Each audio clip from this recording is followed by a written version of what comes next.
সুপ্রিয় শিক্ষার্থীবৃন্দ, আমরা আজকে শুরু করতে চাচ্ছি সেটি হচ্ছে বার অ্যাট ল কোর্সের বার অ্যাট ল যারা করতে চাচ্ছেন তাদের জন্য প্রফেশনাল ইথিক্সের চ্যাপ্টার 9 প্র্যাকটিসিং সার্টিফিকেট রুলস। আমরা কিভাবে প্র্যাকটিসিং সার্টিফিকেট একজন ব্যারিস্টার অবটেইন করবে সেই সম্পর্কে আজকে আমরা জানবো। Eligibility for a practicing certificate. You are eligible for a practicing certificate if you are a barrister and you are not currently suspended from practice and have not been disbarred.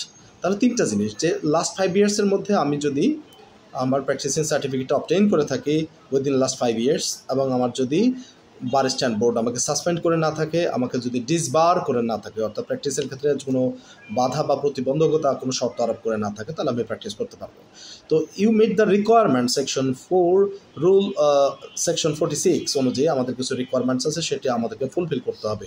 সেটা হচ্ছে you meet the requirements held a practicing certificate within last 5 years, আমরা যেটা আগে বলছি, satisfactory completed 12 months of pupillage within the last 5 years। আমাদেরকে 12 মাসের যে পিপুলেজ status আছে, অর্থাৎ ফার্স্ট 6 মান্থস পিপুলেজ এবং সেকেন্ড 6 মান্থস পিপুলেজ। ফার্স্ট 6 মান্থস পিপুলেজকে আমরা বলি নন প্র্যাকটিসিং পিপুলেজ স্ট্যাটাস, এবং সেকেন্ড 6 পিপুলেজ হচ্ছে প্রফেশনাল প্র্যাকটিসিং সার্টিফিকেট আমরা যেটা অর্জন করি। অথবা বার স্ট্যান্ডার্ড বোর্ড যদি কাউকে এক্সামশন দেয় যে তোমাকে এই 12 মান্থসের যে পিপুলেজ স্ট্যাটাস আছে সেটা তুমি না করলেও চলবে, তাহলে সেক্ষেত্রে আমরা মাফ পেয়ে গেলাম, সেটা করতে হবে না। কিন্তু যদি না করে, অনেক সময় সেটার বিকল্প হিসেবে কোনো কোর্স করতে বলতে পারবে। In this case, you would only be eligible for a provisional practicing certificate. যদি আমাদের ফার্স্ট 6কে মাপ করে দেয়, তাহলে অনলি প্রফেশনাল প্র্যাকটিসিং সার্টিফিকেট কোর্সটা আমাদের সেকেন্ড 6 পিপল কমপ্লিট করতে হবে। If none of the above you have complied with such a training as may be required by the BSB. যদি কোনো কিছুই না লাগে, আমাদের যে কোনো একটা ট্রেনিংয়ের সাথে ট্রেনিং করতে বলতে পারে বিএসবি। এটা বিএসবির উপরে নির্ভর করে। আচ্ছা, ফুল প্র্যাকটিসিং সার্টিফিকেট যদি আমরা পেতে যাই, তাহলে আমাদের কী করতে হবে একজন ব্যারিস্টার হিসেবে? সেটা হচ্ছে you are eligible for a full practising certificate if either you have satisfactorily completed 12 months pupillage. যে আমরা 12 মান্থস পিপুলেজ কমপ্লিট করি, তাহলে আমরা ফুল প্র্যাকটিসিং সার্টিফিকেটের জন্য আবেদন করতে পারবো। You have been exempted from completing 12 month pupillage. আবারও যদি এই 12 মান্থ যে পিপুলেজ স্ট্যাটাস সেটাকে যদি আমাকে মাফ করে দেয় বা এক্সামশন দেয় বা স্ট্যান্ডার্ড বোর্ড, তাহলে আমি সরাসরি ফুল প্র্যাকটিসিং সার্টিফিকেটের জন্য অ্যাপ্লাই করতে পারবো, অর্থাৎ আমাকে লিফট অফ করে দিয়েছে। Provisional practicing certificate. You are eligible for a provisional practicing certificate if you have completed or been exempted from first 6 month pupillage, and at the time you apply for a provisional practicing certificate you are registered as a pupil. আমাকে যদি আমি professional practising সার্টিফিকেটে যেতে পারবো, অর্থাৎ second 6 month যে পিপুলেজ আছে সেটাকে আমরা প্রফেশনাল প্র্যাকটিসিং সার্টিফিকেট বলছি। এক্ষেত্রে প্রথম 6 মান্থস আমাকে করে আসতে হবে নন প্র্যাকটিসিং সার্টিফিকেট কোর্স, অথবা আমাকে যদি বার স্ট্যান্ডার্ড বোর্ড এক্সামশন দেয় যে ফার্স্ট 6 পিপুল যে পার্টটা আছে সেটা আমার করতে হবে না, তাহলে আমি সরাসরি প্রফেশনাল প্র্যাকটিসিং সার্টিফিকেট বা সেকেন্ড 6 পিপুল সরাসরি আমি করতে পারবো। আচ্ছা, আর যদি সেটা না হয়, তাহলে আমি কোনো প্র্যাকটিস সার্টিফিকেট আর রেজিস্টার্ড অ্যাজ এ পিপল, এবং আমি যদি রেজিস্টার্ড হই অ্যাজ এ পিপল, তখন আমি প্রফেশনাল প্র্যাকটিস সার্টিফিকেট কোর্সটি কমপ্লিট করতে পারবো। আর লিটিগেশন এক্সটেনশন, অর্থাৎ আমরা যদি প্রথম 6 মান্থ, দ্বিতীয় 6 মান্থ, 12 মান্থ পার করে দিই, তখন প্রশ্ন আসে যে আমি কখন লিটিগেশন কন্ডাক্ট করতে পারবো বা আমি কোর্টে হিয়ারিং করতে পারবো, কোনো মামলা আমি পরিচালনা করার সুযোগ পাবো। এই ক্ষেত্রে হচ্ছে কয়েকটা বিষয় একটি দেখতে হবে। While you have been or are due to be granted a full practicing certificate, already আমি হয়তো ফুল সার্টিফিকেট কোর্স করেছি বা ফুল প্র্যাকটিস সার্টিফিকেট পেয়ে গেছি, অথবা আমি সেটার জন্য কী করেছি or due to be granted, অর্থাৎ প্রক্রিয়ার মধ্যে রয়েছে বা সেটা গ্র্যান্টের প্রক্রিয়া আছে বা পথে আছে ফুল practice. While you are more than 3 years standing, আমার যদি 3 years স্ট্যান্ডিং হয়ে যায়, তাহলে আমি ফুল প্র্যাকটিসিং সার্টিফিকেট পেয়ে যাবো, আমার কোনো বাধা নেই। আর যদি আমার less than 3 years standing but you can be supervised by a relevant qualified person, section 3 subsection C এবং সাবসেকশন 3 অ্যাবাভ। আচ্ছা, এখানে কথা হচ্ছে যে আমার 3 বছর হয়নি, কিন্তু আমার 12 মান্থসের যে আমরা প্রফেশনাল প্র্যাকটিস সার্টিফিকেট কোর্স সেটা আমি করেছি, কিন্তু আমি বিটুইন দ্য পিরিয়ড, আমি 3 বছর হওয়ার মাঝামাঝি এই সময়টা, আফটার 12 মান্থস সেকেন্ড 6 পিপলস, এবং আমি বিফোর 3 years কমপ্লিট হওয়ার এই মাঝামাঝি সময় রয়েছে, তখন আমাকে কিন্তু রিলেভেন্ট কোয়ালিফাইড পারসন, অর্থাৎ আমার যে চেম্বারে আমি প্র্যাকটিস করছি সেই চেম্বারে একজন relevant qualified person as a head of the chambers or managers আমাকে গাইড করবে অথবা সুপারভাইজ করবে, সেরকম একজন রিলেভেন্ট কোয়ালিফাইড পারসন থাকতে হবে। You have relevant administrative system in place to be able to provide legal services direct to clients and to administer the conduct of litigation. তাহলে এই relevant administrative systems in place to be able to provide legal services direct to clients and to administer the conduct of the litigation. সেক্ষেত্রে আমি এই যে administrative system আছে এবং সেখান থেকে লিগাল সার্ভিস আমি প্রোভাইড করতে পারবো সরাসরি ক্লায়েন্টসকে to administer conduct of litigation conduct করার জন্য। বাট সেক্ষেত্রে your professional practising certificate only allows you to carry out reserved legal activities. Reserve legal অ্যাক্টিভিটিসে আইনগতভাবে যে কাজগুলো রিজার্ভড বা সংরক্ষিত কাজগুলো আছে সেগুলো with the permission of your pupil supervisor. আমি ছাত্র হিসেবে যে আমার সুপারভাইজার রয়েছে বা হেড অফ চেম্বার্স রয়েছে তার অধীনে বা তার পারমিশন নিয়ে আমি এই রিজার্ভড লিগাল অ্যাক্টিভিটিস আমি পরিচালনা করতে পারবো। If such permission is withdrawn at any time, যদি এই যে পারমিশন আছে সেটা উইথড্র করে নিয়ে যায়, professional practising certificate will cease to be valid, এবং আমার যে প্রফেশনাল প্র্যাকটিসিং সার্টিফিকেট থাকবে সেটা বৈধতা হারিয়ে ফেলবে। তাহলে থার্ড 6 আমি যদি 12 মান্থস পিপুলস অর্থাৎ সেকেন্ড 6 পিপুল কমপ্লিট করি তাহলে এই থার্ড 6 পিপুল আমি অ্যাপ্লাই করতে পারবো। এবং এই third 6 is not covered by a professional practising certificate, you will need a full practising certificate to commence a third 6 period. আমি 12 মান্থসের পরে অর্থাৎ সেকেন্ড 6 পিপুল শেষ করে যখন 3 ইয়ার্সের মধ্যে ফুল প্র্যাকটিসিং সার্টিফিকেটের জন্য অ্যাপ্লাই করবো তখন আমি এই থার্ড 6 পিপুল স্ট্যাটাস আমার হবে।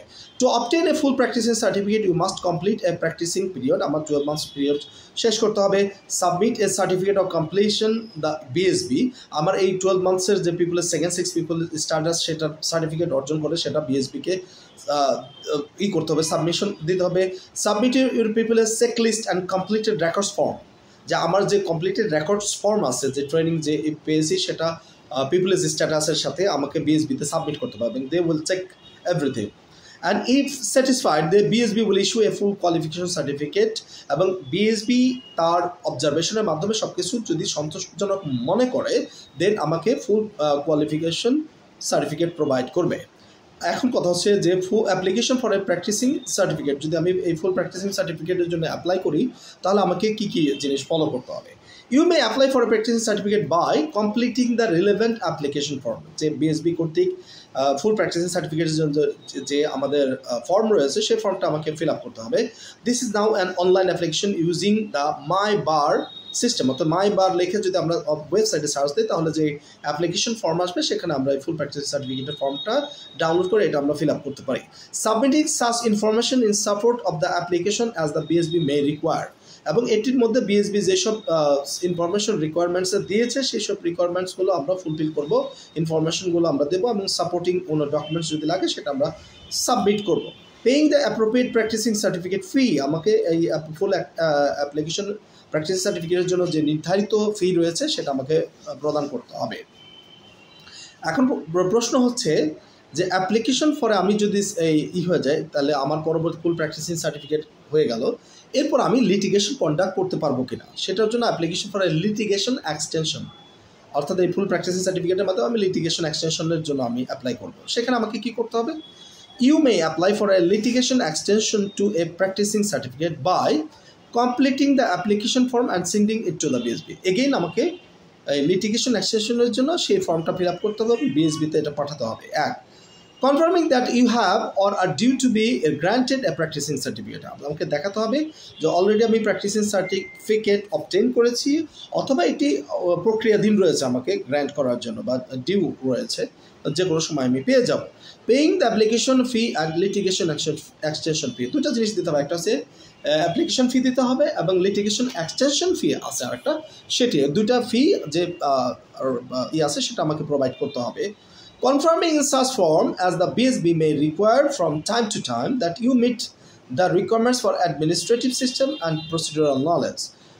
Time to time বিভিন্ন সময়ে আমার আপডেটগুলো কী করবে, এই বিএসবি সেটা চেক করবে এবং তারা দেখবে যে আমার অ্যাডমিনিস্ট্রেটিভ সিস্টেম পরিচালনা করবার জন্য যে আমার এবং প্রসিডিউরাল যে নলেজ সেটি আমার রয়েছে কিনা বা সেই যোগ্যতা আমার রয়েছে কিনা সেটা time to time check up করতে পারবে BSB.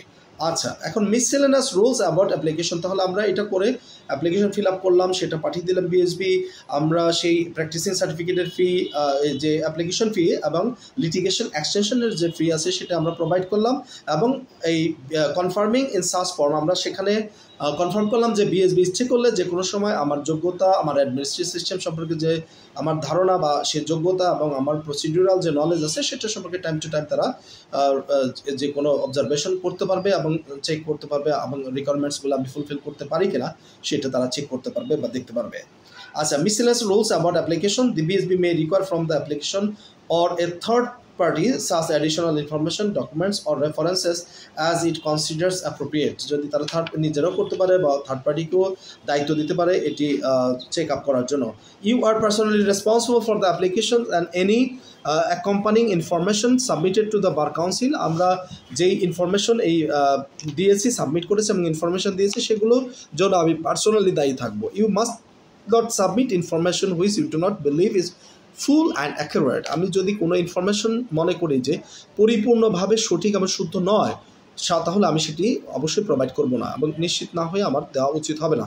You may apply for a reduction in the fee for your practising certificate if your gross fee income is less than the amount determined by the Bar council.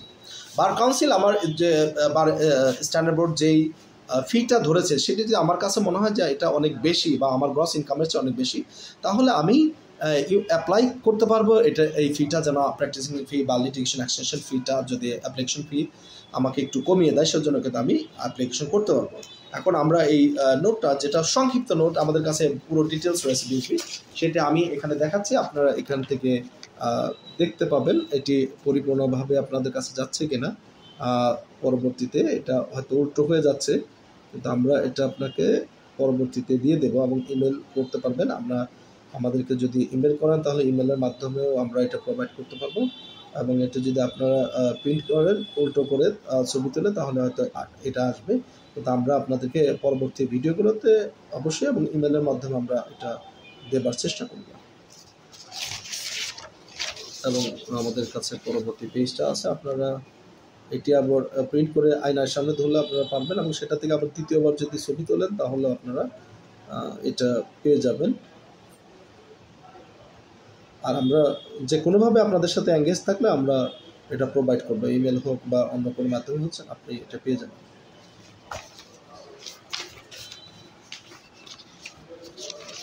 আমাদের কাছে যে কোনো learning materials আছে এবং বইগুলো আছে। এটা সংক্ষিপ্ত নোট যেটি আপনাকে ফুল ধারণা দেবে এবং এই ধারণা পাওয়ার পর আপনি যখন পড়বেন মূল সেটা আপনার জন্য অনেক বোধগম্য হবে। ধন্যবাদ সবাইকে।